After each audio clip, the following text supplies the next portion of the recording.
seeking to reach the heights, I never forget where I once was. Where Dr. Mona Menkara was, a long way away from this commencement speech at Wellesley College, a long way from her doctoral degree, from her professorship in bioengineering.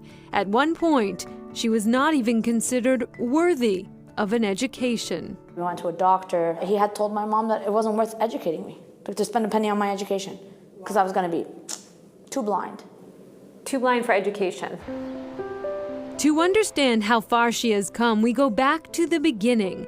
Menkara, born in the U.S. to Lebanese immigrant parents, lived an average childhood until the age of 6. I was just a regular kid, you know, playing with toys. And I very vividly remember looking at my pile of toys and not seeing them.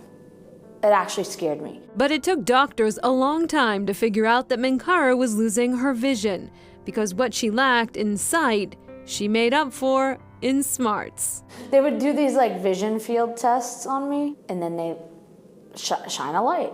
And they'd be like, tell us when you can see it.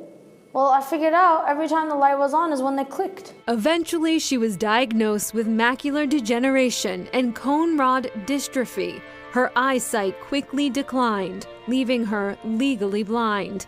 But Menkara is living proof that vision isn't always about sight.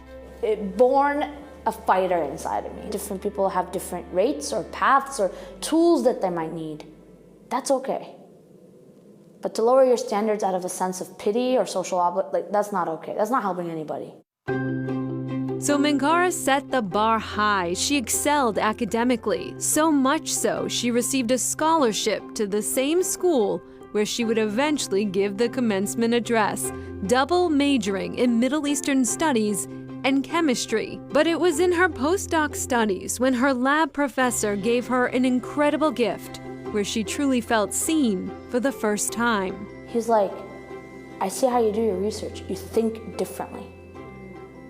I want people who think differently to solve problems that nobody else has solved. Up until that point, I had deeply internalized that blindness was something I had to overcome, right? That I was running to catch up, as opposed to maybe as people are walking a certain path, I find a shortcut and a different way to get to the end. She is now an assistant professor of bioengineering at Northeastern University. Her list of professional accolades and accomplishments is long, but she says that's not how she is measuring her impact.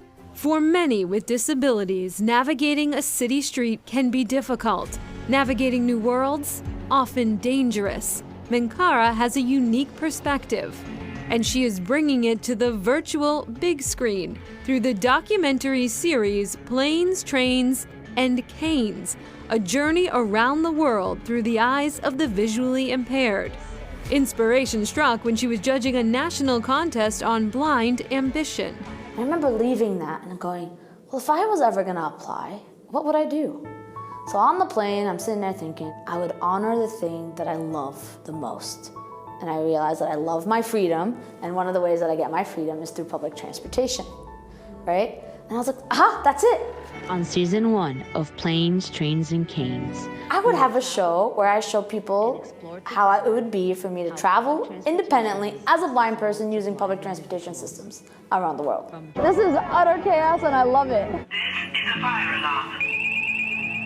You know, this policy is patronizing because you're taking away my choice. Her goal, awareness, not pity, progress. I want them to come along for the ride. We made it! I want them to kind of think about things they've never thought about. I want them to be aware. So like, I've had a friend tell me, oh, now I know what these bumpy things on the ground are for. It's a cultural shift to have people think about these things, especially if you are an individual who is part of building these systems.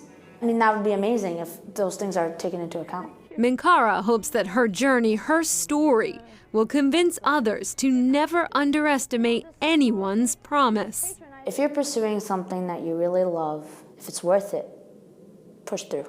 I hope people don't give up.